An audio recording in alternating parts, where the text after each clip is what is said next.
Alors, on est rendu au moment si attendu.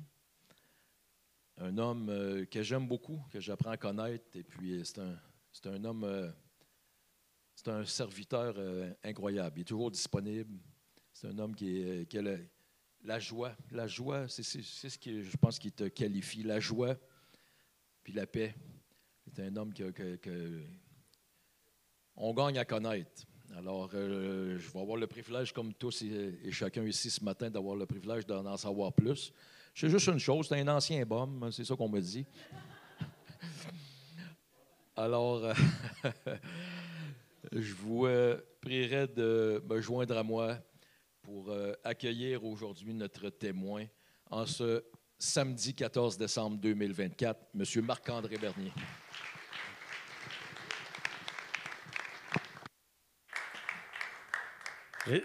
J'étais peut-être moins bum que mon frère, mais on s'en allait à la même place, en enfer. Il n'y a pas de degré. Je vais mettre mes lunettes, excusez-moi, ça me prend ça avec l'âge. On vieillit.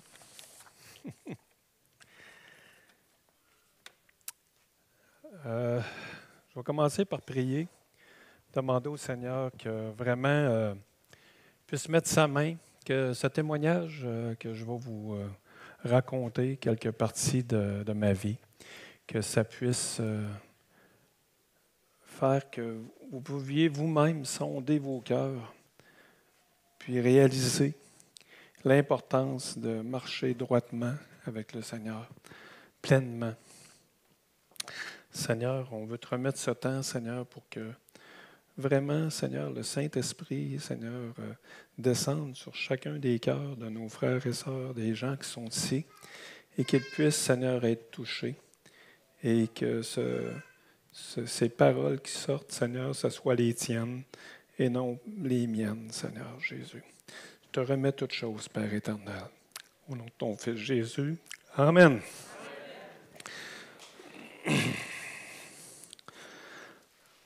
Alors, je suis né à la basse ville de Québec, plus précisément à Place Royale. Beaucoup de gens connaissent la Place Royale parce que c'est une place très touristique. Et toute ma famille sont nés là. Mon grand-père, mes oncles, mes tantes. On était une bonne gang dans le Carré Notre-Dame, qu'on appelait ça le Carré Notre-Dame. Je suis le bébé de la famille. J'ai 2 sœurs qui sont des jumelles, qui sont plus vieilles que moi de 4 ans. Et à l'âge de 6 ans, j'ai perdu mon père juste après Noël, le 28, et 3 jours après, mon grand-père. Les deux sont décédés avec un intervalle de 3 jours. Ça a été, c'est sûr, ça a été très difficile. Puis, tu sais, moi, comme petit gars de 6 ans, ben, je venais de perdre les 2 personnes qui étaient les plus importantes, que j'aimais le plus, dans le fond. Ma mère, qui était dans la trentaine à ce moment-là,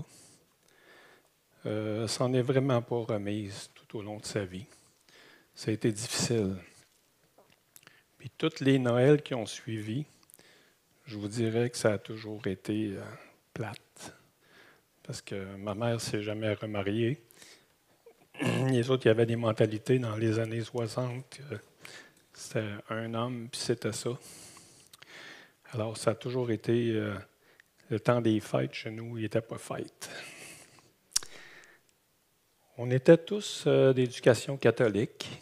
Puis le Carré Notre-Dame, ceux qui savent comment est faite la place Royale, l'église est située là. Puis on restait à la porte à côté, comme d'ici au bout du mur.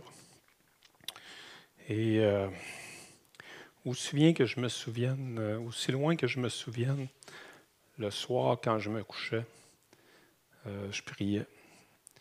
Je ne récitais pas les prières, on les connaissait, là, les prières qu'on entendait à la radio, à l'église, etc.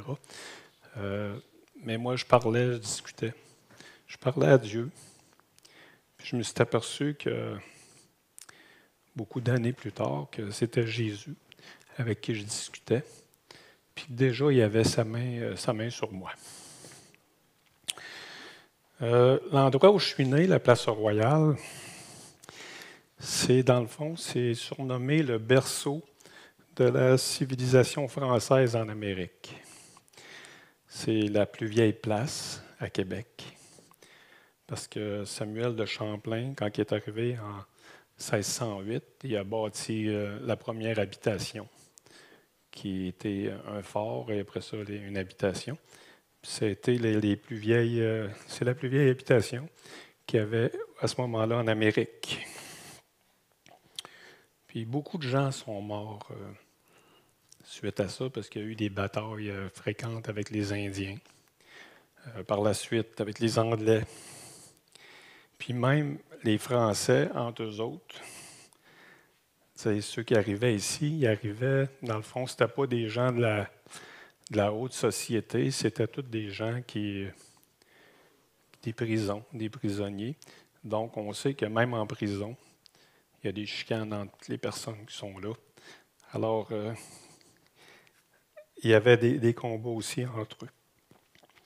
Je vous dis ça parce que je vais faire un lien un petit peu plus loin.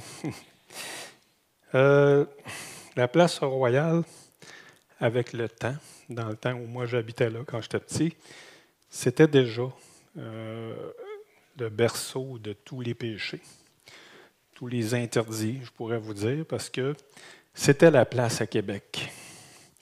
Tout se passait là. Les bateaux arrivaient, parce que tous les entrepôts étaient dans le coin du Vieux-Port. Les bateaux, les trains de marchandises, ça rentrait à tous les jours. Puis effectivement, il y avait beaucoup de va-et-vient de travailleurs, des bateaux, des marins, un petit peu partout à travers le monde. Puis ils venaient se divertir à la place Royale.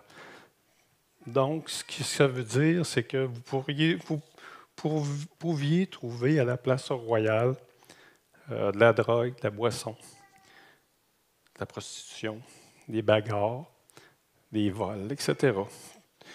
Un peu tous les péchés. Puis moi, du haut de mes 6 ans, dans ce temps-là, je regardais ça, puis je me disais, coudonc, la vie, c'est ça. Ça se passe de même dans tout ce que je vois. Fait que pour moi, ça devenait comme une normalité. Dans la maison où je vivais, il y avait un restaurant en dessous, qui est encore là aujourd'hui. Puis le proprio avait décidé de faire des rénovations dans son sous-sol. Puis, quand il a défoncé un mur du restaurant, il a découvert des gens qui étaient enchaînés au mur, comme on voit dans les films, qui dataient du temps de Champlain. Que c'était des restes, là, des squelettes. Puis, je ne sais pas ce que ça a eu comme impact, sauf que ça a ouvert une porte au monde spirituel. Parce que on s'est mis à vivre dans la maison des drôles d'affaires. Puis moi, pour mon expérience, là, j'ai vécu 3 fois des expériences très horribles avec des démons dans cette maison-là. Puis ça a marqué ma vie à partir de ce moment-là. Quand je vous dis ma vie, là, ça l'a marqué jusqu'à aujourd'hui encore. Des fois, je ne suis pas à l'aise parce que là, ce que j'ai eu, la peur que j'ai eue à ce moment-là, ça a créé en moi une peur de rester seul. Je n'étais pas capable. Le noir, de vivre tout seul dans le noir, je n'étais pas capable. Puis, bien sûr, le monde démoniaque, parce que là, je savais qu'il était réel, qu'il existait avec ce que j'avais vécu.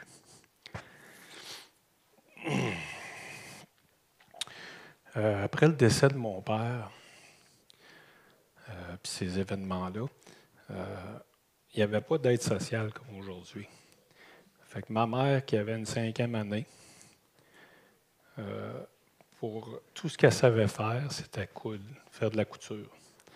Fait qu'elle s'est mise à coudre, mais ça n'arrivait pas à payer toutes les fins de mois. Fait que on avait toujours des grands logements dans ce temps-là. C'était pas rare que les gens avaient des 7,5, 8,5. Alors, ma mère s'est mise à louer des chambres pour réussir à subvenir à mes deux sœurs et à moi. Mais elle est tombée malade, malade profondément, hospitalisée. Et ça a fait que mes deux sœurs, puis moi, on est partis pensionnaires pendant 3 ans. 3 ans de temps pensionnaire. Puis, dans ces 3 années-là, là, j'ai vu ma mère puis mes deux sœurs, je dirais 5 pour être bon, mais je dirais 4 fois dans ces 3 ans-là. C'est maximum. Je n'ai pas vu. La première année au pensionnat, je ne suis même pas sorti. J'ai passé l'été là aussi. J'ai vu ma mère une fois dans toute l'année. Fait que c'était pas, c'était pas évident, mais ça a été une bénédiction du Seigneur, quand même. Parce que les 3 ans de pensionnat, on était 125 gars. Puis ça a mis une direction dans ma vie. Ça a posé des bases vraiment sur la discipline. Ramasser ton linge, te laver, faire ci, faire ça, manger à telle heure, coucher, bing, bing, bang. Tu établis des bases. Puis j'étais très bien traité. Il y avait tous les sports qu'on ne pouvait pas imaginer que j'ai pu pratiquer. Si on voulait, mettons, jouer de la musique, il investissait dans un professeur, des instruments. Fait que ça a été vraiment une bénédiction du Seigneur. J'ai passé 3 belles années, malgré que je n'ai pas vu ma famille. Et vers l'âge de 13 ans, c'était la fin du pensionnat. Mes sœurs sont revenues, eux autres aussi. Et c'était au début des années 70. On sait que les années 70, c'est les années qui a eu commencé à avoir la liberté, peace and love, puis fais ci, fais ça, tout est beau, etc. Je suis arrivé à la maison, ma mère avait déménagé. Je connaissais personne, nouveau quartier, nouvelle place, il y avait des nouveaux chambreurs, elle a fait ça toute sa vie. Puis, j'ai eu des nouveaux amis. Ça a fait que mes nouveaux amis, dans le fond, le quartier où on était, c'était dans Limoilou.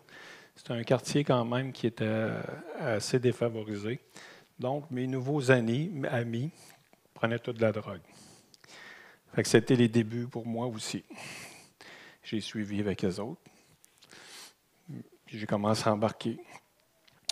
Puis ma mère, à ce moment-là, elle a commencé à perdre le contrôle sur moi. Parce que elle me disait, mettons, on se rentrera à 10 heures, tu vas à l'école demain, blablabla. Si je rentrais à 3 heures, je rentrais à 3 heures. Il n'y avait pas de règles. Puis, j'ai cheminé de même une couple d'années. Puis à l'âge de 15 ans, je me suis mis à lire des livres. Je ne sais pas s'il y en a qui connaissent. Dans le temps, il y avait des livres, Le Troisième œil, de M. Ramba. Supposément que c'était un hindou, mais dans le fond, c'était un Américain. C'était des livres sur les voyages astrales. Puis ça a ouvert des portes au monde démoniaque, que j'avais peur, mais je ne m'en rendais pas compte que j'ouvrais ces portes-là. Puis la parole nous dit de garder notre cœur plus que toute autre chose. Puis ça dit aussi, heureux ceux qui ont le cœur pur, parce qu'un cœur pur égale une vie pure. Mais là, je peux vous dire que j'en étais loin, parce que la porte que j'ai ouverte, sans m'en rendre compte, c'est sûr, c'était celle de l'immoralité sexuelle.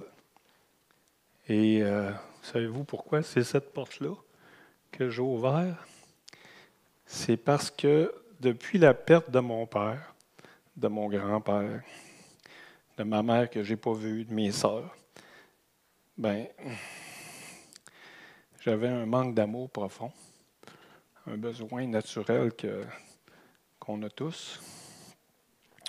Puis inconsciemment, j'ai laissé entrer ce que je croyais un semblant d'amour, mais c'était faux. Et ça a donné comme résultat qu'à partir de l'âge de 15 ans, j'ai commencé à aller d'une femme à une autre, une blonde à une autre. Puis c'était pas juste on se tient la main, là, c'était let's go, mon ami. Puis j'avais aucun remords. Je faisais ça, puis pour moi, c'était correct. Puis j'étais correct parce que quand j'étais petit, je voyais les autres aller. Puis, c'était ça la vie. Donc, je ne voyais pas que j'étais dans les liens du diable, puis que si je mourais dans ce temps-là, c'est arrivé à quelques reprises, que je m'en allais en enfer. C'était vraiment... j'étais mal pris, disons. Ça a duré pendant des années, des années. Mais de 15 ans à 18 ans, j'allais toujours à l'école quand même. Puis l'été, j'avais des jobs d'été. Et plus ça allait avec mes amis, plus qu'on consommait, puis plus que les drogues grossissaient. Là, j'étais rendu sur les drogues plus dures. J'étais rendu presque à l'injection, mais ça, je n'ai pas été. Le Seigneur n'a pas permis. Il a permis, par exemple, que je perde ma job à 18 ans. J'étais un matin, j'arrive au bureau. Je travaillais pour le gouvernement en job d'été. Mais je me disais, je vais rentrer régulier, ça va être ça ma job à vie. Agent de bureau, CSST, mais je ne. Mais le Seigneur n'a pas permis. Puis le Seigneur il a permis que je perde la job à cause de la drogue. Le matin que je rentrais régulier, mon boss m'a appelé, m'a fait venir au bureau. Il m'a dit bon, Marc-André, ce matin, c'est fini. Moi, je pensais qu'il me disait bon, Marc-André, tu tombes régulier. Il me dit c'est fini. Je dis ouais, c'est fini. Il dit ouais, ils ont te mis dehors. Je dis, hein, c'est pourquoi? Il dit tu vends de la drogue à toute la bâtisse. On était 2 personnes, on avait toute la gestion. Moi et un autre partenaire dans la cabane. Puis, il dit t'en prends épouvantable, puis t'en vends ici tous les matins. Il a été correct, le monsieur, parce qu'il avait juste à faire un appel téléphonique. Il m'a ramassé en prison. Puis, j'étais mal pris. Là. Mais il m'a dit ça, il a dit c'est comme ça. Fait que là, je suis parti de là. Je suis en allé chez nous, je ne restais pas tellement loin. Puis, je me suis mis à penser à mon affaire. Puis là, j'ai dit ça commence mal une carrière, tu as 18 ans, tu fais barrer du gouvernement québécois, provincial. Tu fais barrer du provincial, fait que là, c'est fini ta carrière dans les autres ministères, barré. Fait que là, j'ai dit, ouais, ça commence mal. Puis là, j'ai dit, il faut que j'arrête. Ben, le Seigneur m'a délivré instantanément. C'était fini depuis les 5 dernières années que je consommais tous les jours et des drogues de plus en plus fortes. J'ai été délivré à l'instant même, sans me rendre compte que c'était à cause du Seigneur, bien entendu. Puis, on fait une petite parenthèse. J'avais 18 ans. À l'âge de, je vous dirais, peut-être proche 40 ans, on jouait le vendredi soir avec Pierre, mon ami, puis on jouait le vendredi soir au Café Rencontre de la Louange. 2 fois, c'est arrivé que j'ai rencontré un gars qui se tenait avec moi dans ce temps-là. Quand on dit on se tenait, là, 13 ans, 14 ans, 15 ans, on était ensemble quasiment 24 heures sur 24. T'sais. On consommait, on jouait, on faisait du sport, on faisait ci, puis on était toujours ensemble. Je lui demande, hey, salut, on l'appelait Gus. Salut Gus, ça va-tu? Il me regarde, puis il ne me reconnaît pas. Il était rendu un itinérant dans la rue. Puis pas longtemps après, un autre, Papou. C'était à Barouette. Mais là, j'étais rendu chrétien. Je disais merci Seigneur, parce que là, j'ai vu, tu sais, que ces gars-là qui se tenaient avec moi, ils n'ont pas eu cette grâce-là dans leur vie à ce moment-là. Alors, je reviens à l'âge de 18 ans. j'ai cheminé de même. Je suis resté dans mon péché. Là, je ne vous parle pas en plus de l'immoralité sexuelle. Là, c'était une, c'était deux, c'était trois, puis il n'y avait pas de problème. À l'âge de 20 ans, je deviens technicien pour une compagnie, une multinationale, technicien en électromécanique. C'est une nouvelle job. J'aimais beaucoup ma job. J'étais là pendant 7 ans. Mais le problème, c'est que j'étais libre. Je travaillais quand je voulais. Je faisais mes calls. Puis le patron m'avait engagé sur cette base-là. Fais tes calls, t'es payé tant. Je t'ai payé au mois. Je n'étais même pas payé, j'avais un salaire fixe.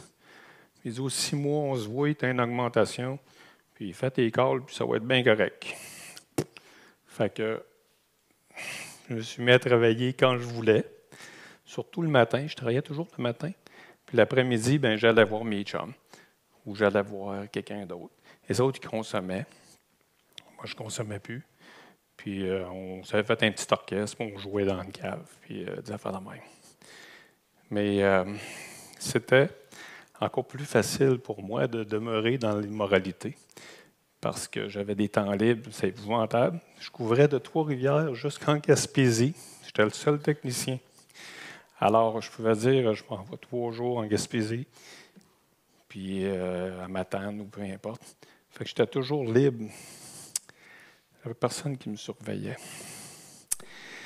À 23 ans, j'ai eu un premier enfant.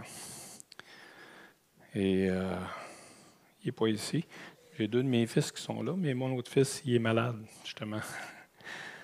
Puis à 27 ans, j'ai une opportunité de rentrer, de devenir chauffeur d'autobus pour la Ville de Québec, le CTCUQ dans le temps, qui est aujourd'hui le RTC.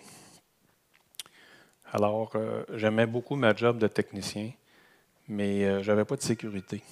Fait que je me suis dit, je suis rendu à 27 ans, j'ai un enfant, ben, je suis peut-être mieux de prendre une job que j'ai un fonds de pension, les assurances, la sécurité. Alors, ça a été ça, mais sauf que le RTC, c'était encore plus facile de demeurer dans l'immoralité sexuelle. Tu étais assis au volant, complet. Dans le temps, ça se passait, il n'y avait pas de carte comme aujourd'hui. Les gens demandaient un transfert, donnaient le transfert. La madame revenait 5 minutes après. Ben, j'ai pas besoin du transfert, mais si ça te tente de prendre un café, tu as mon numéro de téléphone. C'était comme ça. Tu sais que les chauffeurs d'autobus, c'est le groupe où il y a le plus de divorces. Après, c'est les policiers. Et après ça, je pense que c'est les ambulanciers. Mais c'était les chauffeurs d'autobus. Puis, je ne vous mens pas, j'étais là 27 ans. La plupart des gens que j'ai vus rentrer chauffeurs d'autobus, en pratiquement moins de 2 ans, étaient divorcés, ou séparés, ou partis avec un autre, que ce soit des hommes. Dans le temps, il n'y avait pas de femmes, mais quand il s'est mis à avoir des femmes, ça a été la même vibe. Il y a eu des exceptions, mais c'était très rare. En 1990, vers la fin de l'année, ma sœur, qui est chrétienne, puis mon beau-frère, son mari, m'invite au party de Noël chez eux. Puis mon beau-frère, il dit, je vais donner une Bible à ton frère. Là, ma sœur a dit, non, donne pas une Bible à mon frère. Parce que je ne vous ai pas compté le côté de mes mauvais amis. Mais elle dit, mon frère, c'est un bon. Puis oublie ça. Il veut rien savoir. Je suis convaincu. Mon beau-frère, il a persévéré. Il m'avait tout bien enveloppé. Il m'a donné ça. Puis, honnêtement, ça m'a vraiment touché. Parce que malgré tout ce que je faisais, je priais encore. Le soir, je me couchais, puis je parlais. Je parlais à Dieu. Pour moi, c'était ça. Puis quand j'avais fait des mauvais coups, tu peux être sûr que je parlais 2 fois plus. Parce que je me disais, Seigneur, je ne veux pas aller en prison. Seigneur, je ne veux pas faire ci. Seigneur, tu sais, c'était comme ça. Mais de suite, l'année a fini, puis 91 est arrivé. Puis mon beau-frère m'a appelé. Il y avait un spectacle chrétien à l'église du trio Robert Toupin, avec le prédicateur Jacques Marcoux, qui sont bien connus. Alors, je suis allé. Puis là, l'appel s'est fait. Puis honnêtement, j'étais assis. J'avais le goût d'y aller, mais c'est comme si je manquais de guts. Je me disais, bon, qu'est-ce qu'ils vont penser les autres? Tu sais, c'était un amphithéâtre, c'était plein comme à soir, comme après-midi. Mais là, ça me fait comme une taloche en arrière de la tête. Paf! Ça dit, lève-toi et vas-y. Fait que là, je me lève, je m'en vais en avant. Puis là, on me fait faire la prière de repentance. On me donne un Nouveau Testament, puis on me dit, fréquente cette église. Fait que là, je dis, ouais, OK, ouais. Mais honnêtement, je ne comprenais pas. Parce que ça allait vite.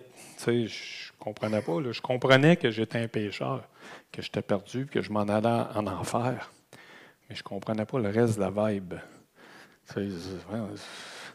Mais Satan, lui, il ne voulait pas me lâcher si facilement. Puis mon emploi de chauffeur d'autobus, dans ce temps-là, quand tu es les derniers, tu es mardi, mercredi de congé. Alors, je ne pouvais pas aller à l'église le dimanche, je travaillais tout le temps. J'allais à la réunion de prière une fois de temps en temps le mercredi. Mais j'ai perdu beaucoup de temps dans ce... comme ça. J'avais fait une prière de repentance, mais c'est ça. J'ai perdu mon temps. Je lisais la petite Bible sur l'autobus le soir, mais pas plus que ça. Après un certain temps, je ne me souviens plus le nombre de mois, je me suis marié. Je me suis fait baptiser, puis j'ai eu 3 nouveaux enfants. 2 lettres, puis les plus beaux sont restés cachés. Non? Mais non, mais c'est ça. Puis sur l'autobus, j'ai eu un accident où j'ai été obligé d'être opéré au dos. Puis ça a été des recommencements, ça fonctionnait pas. Puis en 93, le RTC, la CSST déclare que je ne pourrais plus faire le travail de chauffeur d'autobus. Alors, il m'offre un cours de mon choix pour une autre carrière, probablement plus tard.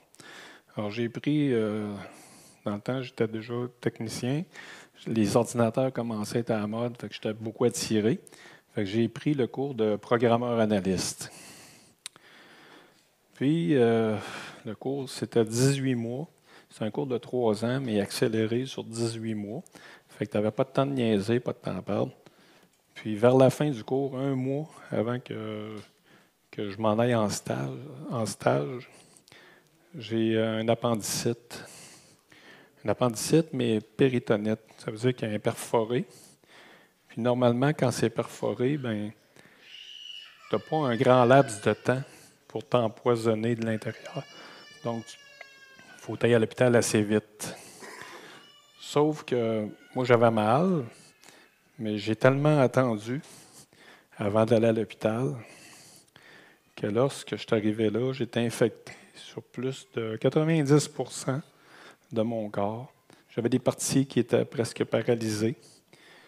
Ça a donné que j'ai été 14 jours hospitalisé, 6 à 8 heures sur la table d'opération.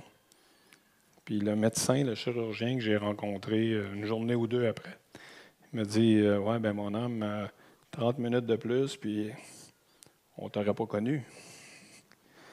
Alors, mais le Seigneur n'a pas permis que je meure parce qu'il connaissait encore ma condition de pécheur.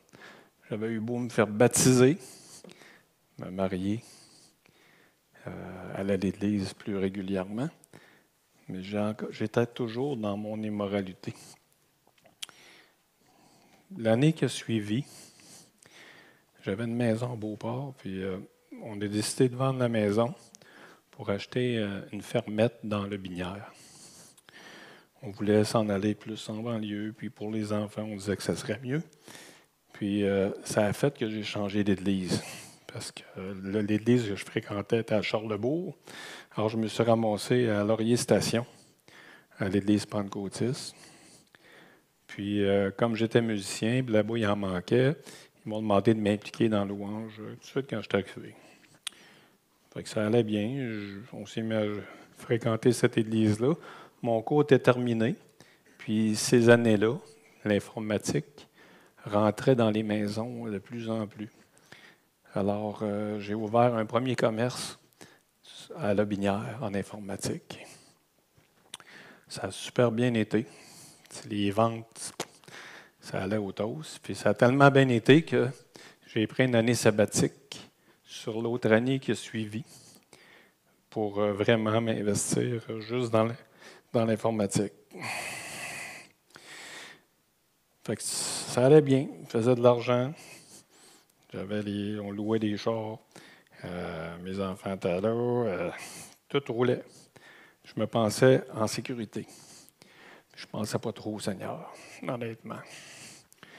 Je me disais, ça va super bien. Et Galates 6,7 nous dit, ne vous y trompez pas, on ne se moque pas de Dieu. Ce qu'un homme aura semé, il le moissonnera aussi. Quand on pêche, il y a des conséquences. Mon chum, il dit ça souvent, quand on pêche, il y a des conséquences. Et toutes mes années d'immoralité, de péché caché, il y avait un coût. J'en devais au Seigneur beaucoup. Alors, un soir, en 1997, il y a un pasteur qui vient à l'église, un vendredi soir. Il s'appelait Jean-Pierre Savard. Il y en a plusieurs qui le connaissent. Jean-Pierre, c'est un pasteur, il est tout petit. Il prêche, il arrête, puis là, il dit « Ah, toi, lève-toi, ma soeur, le Seigneur, il y a quelque chose pour toi. » Il dit un petit message. Dans le temps, c'était enregistré sur cassette. Ça durait 2-3 minutes. Puis il te donnait la cassette, puis il continuait à prêcher. Puis un coup, hop, j'ai un message pour toi. Fait que c'était comme ça. Ça, moi, crois-moi, crois-moi pas, je ne voulais pas avoir aucune prophétie. J'avais tellement peur de faire dire « Hey, chief, paf, paf. » Tu sais? Fait que j'arrive le vendredi soir pour aller écouter ce monsieur-là. Ça commençait à 7 heures. Et 7h moins 5, je rentre, la porte rouvre, tout le monde se tourne. On dit, c'est lui. Je dis, ben ça y est, je suis faite. Je dis, le pasteur vient me voir, M. Savard. Il dit, Marc-André, notre drummer est tombé malade, puis l'équipe de louange est là, mais on n'a pas de batterie, j'aimerais ça que tu joues avec nous. Bon, je dis, OK. Je dis, c'est quoi vos chants? Il me montre les chants. Je dis, OK, je les connais tous. Fait que 5 minutes après, c'est assis, puis ça part. Puis là, après ça, je m'en vais m'asseoir dans le fond de la salle, dans le coin, assis avec un de mes chums, puis sa femme, puis sa petite fille, tout petite. Puis je me cale. Il commence à prêcher, ça va bien, je fais ça. D'un coup, je regarde l'heure, 11h moins quart. Elle dit, parfait, ça finit à 11h. Il ne s'est rien passé. Il a fait beaucoup de prophéties. D'un coup, il est là, puis il arrête. Ah, ah, ah, ah, ah. Ah, puis là, il rit. Puis là, il dit, ah, merci Seigneur. Je dis, bon, il est fou. Là, et non, il dit, il est où le gars qui jouait de la batterie? Fait que là, il est là-bas. J'ai la petite fille de mon chum. Fait que là, il dit, lève-toi. Fait que là, je donne la petite fille, puis je me lève. Il commence. Il dit, tu vas passer sur le tour du Seigneur. Vous savez, c'est quoi un tour? Quand on gosse le bois ou du métal. Et il dit, ça va faire mal. Et j'ai passé par là, puis il dit, j'en ai souffert. Ben moi, j'écoute. Je suis là. Il dit, tu es un orgueilleux. Ouais, dans ma tête, je dis, ouais, peut-être. Je ne me vois pas orgueilleux, mais peut-être. Il dit, tu vas tout perdre. Tu vas tout perdre. Ta femme, ton char, ta maison, ton commerce. Je ne savais même pas qu'il savait que j'avais un commerce, mais c'est le Seigneur qui me montrait. Tes enfants, tu vas tout perdre. Tout. Moi, je regarde ça aller, je l'écoute. Je dis, il est fou raide. Il est fou raide parce que le gars qui était assis en avant de moi, il était en instance de divorce. C'était un musicien qui jouait avec moi. Je lui dis, il parle de ce gars-là. Il s'est trompé de bonhomme. Il est fou raide, Jean-Pierre. Puis là, il dit, mais une fois que tu vas avoir passé sur ce tour-là, le Seigneur va te redonner plus. Puis là, il dit, bénis les autres. Ouais. Bénis, 3 fois, il me mentionne de bénir et d'aider les autres. Bénis, aider. Puis là, il dit au pasteur qui est là, il dit, hey, toi, regarde ton bonhomme. Puis là, le pasteur, il se tourne en souriant. Il dit, il va devenir un pilier dans la louange. Là, je jouais la batterie, moi, c'était pas un gros pilier. Fait que là, le pasteur, c'est bien correct. Puis, en tout cas, c'est à peu près ce qu'il me dit vite. Là. Puis, il recommence à prêcher, puis on me donne ma cassette. Puis, je me sens dans mes poches, puis ça finissait. Je m'en vais chez nous. Mais croyez-le pas, 30 jours. 30 jours. Tout perdu. Ma femme, ma maison, mon char, mon compte de banque, tout. 0 plus une barre. Plus rien. Et là, j'étais assis dans la maison chez nous. Je braille.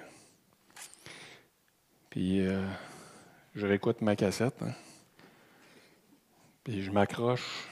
Je me dis, Seigneur, tu es supposé me redonner tout. Il n'y a pas de date. Tu as oublié de me dire quand. Honnêtement, ça a été une période très, très douloureuse. Mais ça a été un temps de rapprochement avec le Seigneur Jésus, comme jamais avant. Je me suis accroché à lui. Je ne l'ai pas abandonné. J'ai pleuré, je ne pourrais pas vous dire combien de temps. Mon chum était médecin. J'ai appelé mon chum, j'ai dit, je suis malade pour au moins 2 mois. Il m'a trouvé quelque chose. J'ai crié au Seigneur. Et oui, le Seigneur est fidèle. Oui, il m'a redonné beaucoup plus. Beaucoup plus. Et parmi tout ce qu'il m'a redonné, je vais vous en nommer quelques-uns vite de même, là, il y en a que ça s'est fait instantanément, rapidement. Puis d'autres choses que ça a été sur des années que je le vois quand tu prends du recul. Tous les biens matériels que j'avais perdus, maison, auto, j'ai fait faillite. Mon crédit que j'avais perdu. Après, 6 mois après, j'avais encore des amis. Il me dit, j'ai une maison à vendre à telle place. Je dis, oublie ça, je viens de faire faillite, ça fait 6 mois. Il dit, on va l'essayer. Il m'emmène voir une madame à la banque. Mais pour la madame, je n'avais pas de faillite. Fait que j'ai passé au crédit. J'ai racheté une maison à Saint-Étienne. Je m'en vais au garage, je vais l'essayer pour un char. Je m'en vais au garage. Le gars, il dit 30 minutes, il m'a appelé, il m'a dit tout est beau, votre chose est approuvée. Il n'y avait pas de faillite. En dedans de 6 mois, la faillite, je ne sais pas ce qu'elle était, mais elle était disparue. C'est ça le Seigneur. Hein? Je suis devenu, j'ai rencontré le pasteur Guénette en même temps dans les choses que le Seigneur m'a ordonnées. Le pasteur Léopold ouvrait une nouvelle église dans le temps à Sainte-Foy. Et on se rencontre, puis il me demande, dans le temps on disait un directeur musical, mais c'était un responsable de louange. Il savait que je jouais du piano, de la guitare, de la basse et du drum. Il dit, j'aimerais ça que tu t'en viennes avec moi. Alors, j'ai été 7 ans de temps, le directeur musical, le responsable de chez Léopold. Et j'ai beaucoup apprécié M. Guénette. Il m'a montré vraiment c'est quoi faire la louange avec un cœur sincère et la manière de le faire, de conduire. Et j'ai beaucoup aimé. Et après ça, différentes églises où j'ai toujours été responsable pratiquement tout le temps. Aujourd'hui, on a un ministère de louange. Mon épouse, mon ami, son mari, on se promène. C'est un ministère de louange itinérant, qu'on peut dire. On va aider différentes églises qui n'ont pas d'équipe ou pratiquement pas. Puis on donne 6 mois de temps minimum.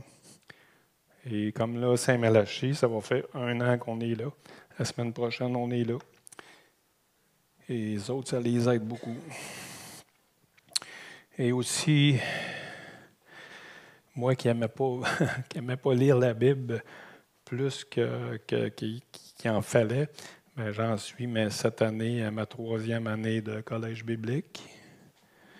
Et j'ai même apporté un message ici, il y a 1 mois et demi peut-être, je ne sais pas, 2 mois, pour la première fois de ma vie, que moi-même, ce n'est pas mon but, mais l'ouverture s'est faite.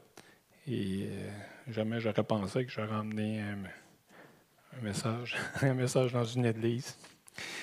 J'ai une famille, j'ai manqué d'amour. J'ai des frères, des sœurs en quantité.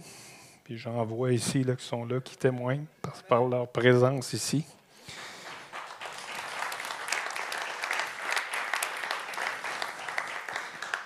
Et il m'a ordonné le plus important, ce que j'avais vraiment le plus besoin. Mon épouse, une femme extraordinaire, elle m'épaule dans plein de choses. Elle m'aime.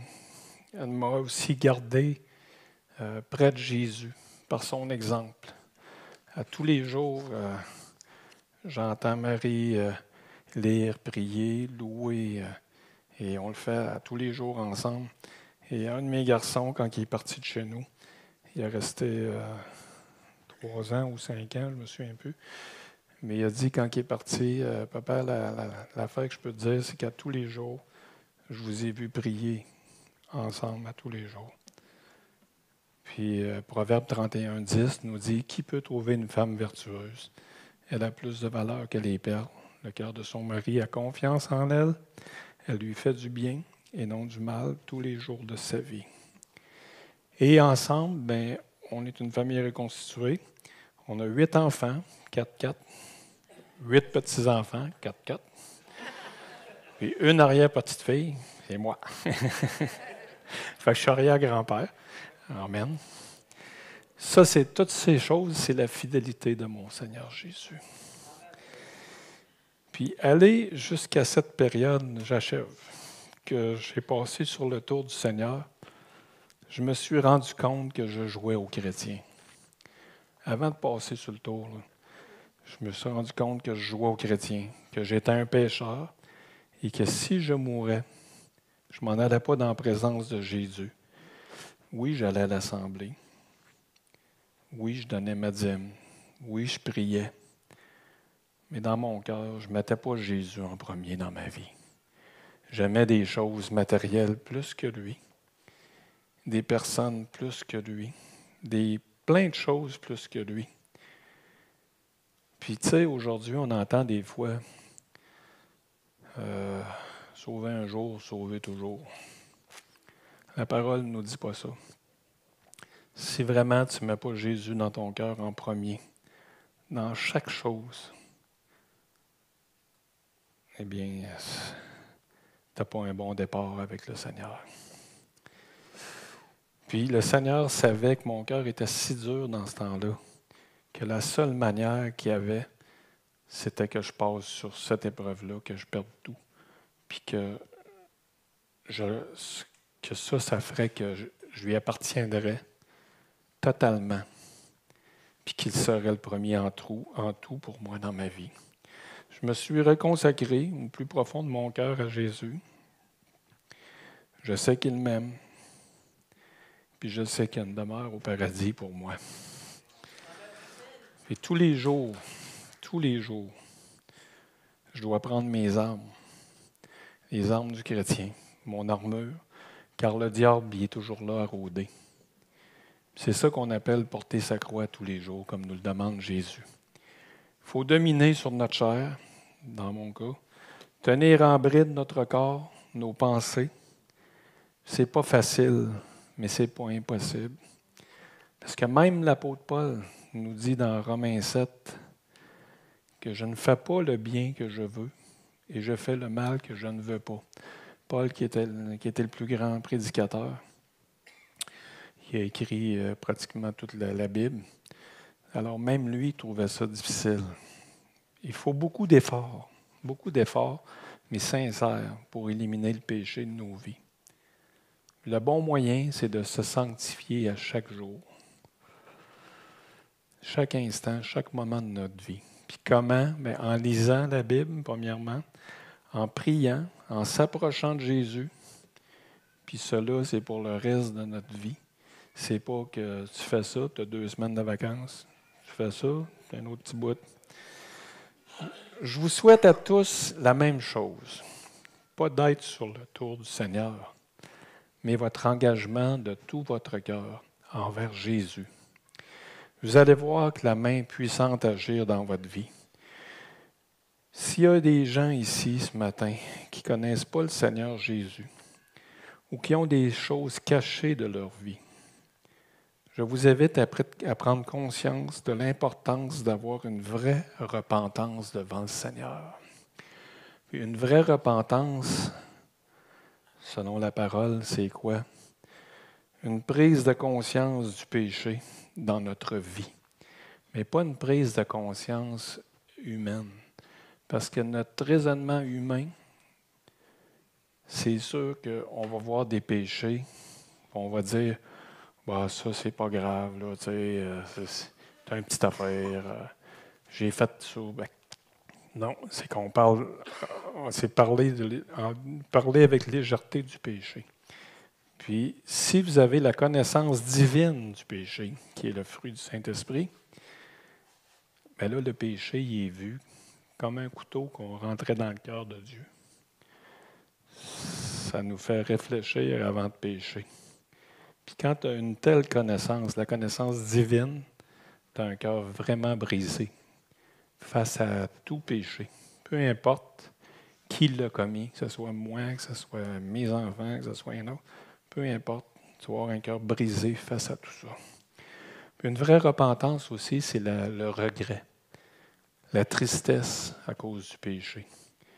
Un petit enfant, même nous, là, quand on sait qu'on a fait mal, le Saint-Esprit nous le dit, hein, il nous ramène tout le temps. Bien, c'est ça, le Saint-Esprit, il est là, parce que Dieu nous l'a dit, je vous envoie le Consolateur. Mais ça, c'est pour vous guider, puis nous amener à une confession. Une confession de demander vraiment pardon. Dieu, il connaît de toute façon notre cœur. Même si on voudrait cacher, dire « j'ai pas fait ça aujourd'hui ». Proverbe 28, 13 nous dit « Celui qui cache ses transgressions ne prospère point, mais celui qui les avoue et les délaisse obtient miséricorde. » Puis la dernière chose d'une vraie repentance, c'est la décision de changer de vie. L'abandon du péché. Fuir le péché. Et si possible, réparer, restituer, pardonner. Le pardon, là, c'est tout un fardeau sur nos épaules. Il y en a qui sont malades à cause qu'ils ne pardonnent pas. Puis quand tu es capable d'abandonner ça, bien, tu es sur une meilleure voie. Alors ce matin, si vous avez un besoin quelconque de prière pour vous ou pour quelqu'un, si vous voulez changer de vie, sondez vos cœurs ce matin. Il y en a plein qui vont dire « Ah, moi, ma vie est bien correcte. » Il fouille dans tous les recoins. C'est ce matin que ça se présente à toi. Tu peux t'en aller puis mourir tantôt. On ne sait pas. Si vous voulez vraiment changer de vie, si vous voulez vous repentir, avancez en avant. On a une équipe qui va prier avec des gens. Puis, soyez pas gênés. Soyez pas gênés comme moi j'attendais, puis j'ai mangé une taloche. Envoyez-moi en avant. Mais laissez faire les autres. On est tous des pécheurs. Tous. Alors, laissez faire les autres. En terminant, s'il y en a qui ont besoin, je vais juste réciter une prière de repentance. Si vous voulez la faire dans votre cœur, il y en a qui peuvent la faire, si vous sentez le besoin. Puis après ça, bien, les gens qui voudront avancer pour de la prière, peu importe le besoin, on va être là. Dieu Tout-Puissant, Créateur du ciel et de la terre, je me présente devant toi en confessant que je suis pécheur. Je te demande pardon et je me repens sincèrement de tous mes péchés. Je reconnais Jésus comme mon Sauveur, mon Rédempteur. Je le reçois comme mon Seigneur, car je veux le suivre et qu'il règne sur ma vie. De plus, je reconnais qu'il est mort sur la croix et que Dieu l'a ressuscité des morts pour ma justification. Seigneur, je te donne ma vie, dirige-moi et fais de moi ton enfant. Purifie mon cœur, mon âme, mon esprit. Aide-moi à me sanctifier par ta parole et à la mettre en pratique à tous les jours de ma vie. Amen. Alors, c'était ça, mon histoire courte. Et il n'y a pas de problème. On va mettre un peu de musique. Si